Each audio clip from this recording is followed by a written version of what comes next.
Okay, so this is a Danish movie, with a fair amount of English in it. And on the surface, this reminded me a lot of a movie called Revenge, and they do share some similarities, but they are very different movies. This one's not nearly as gory or violent, and there's a lot less action too, and the plots really don't have a lot in common either. This one's about a young woman who's in Turkey, on quote-unquote holiday, with a bunch of quote-unquote friends. But let's just say there's something else going on beneath the surface. Something maybe a little bit less than legal. They're involved in something shady. And it's a pretty good looking movie. It's very sleek and clean looking. Well shot, well directed, and a decent amount of bright colors too. Visually pleasing. So all of that is very good.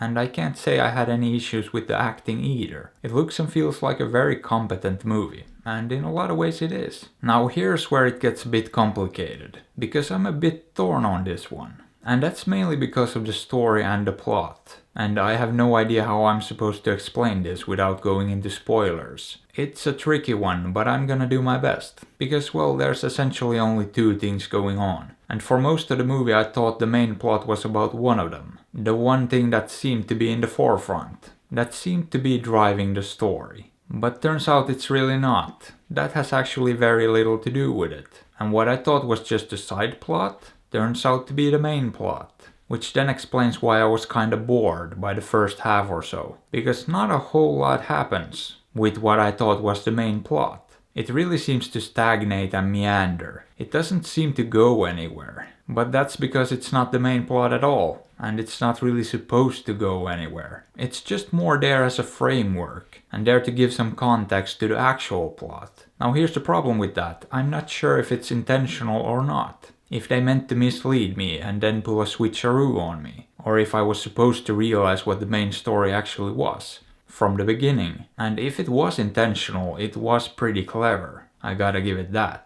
But at the same time it did cause me to be bored. Because it didn't feel like the plot was moving forward. Because I was actually focused on the wrong thing. I should have been paying more attention to the other part. Which at the time I thought was just a side plot. And not that important. So for me personally, I get what it was doing. But it didn't totally work. That being said, I also expected a story like this to go one way. And really only one way. But instead it took a turn and did something I did not see coming. It didn't go with the obvious end, which would have been kinda corny to be honest. And that's definitely one of the movie's redeeming qualities. It managed to surprise me, and I did like the end. I thought it worked. But unfortunately I feel like it was too little too late. There was just way too much of nothing going on throughout the movie. However, this is one of those rare movies I actually like more the more I dissect it and think about it. And looking back at it now, I do think it did what it did intentionally. And it's pretty clever, and if I were to rewatch it now, knowing what I know, I'm pretty sure I would enjoy it more, and be able to appreciate just how well planned it is. But yeah, I was bored during a large portion of it, I can't lie. But it's just one of these movies that gets better the more you let it simmer and marinate. So would I recommend it?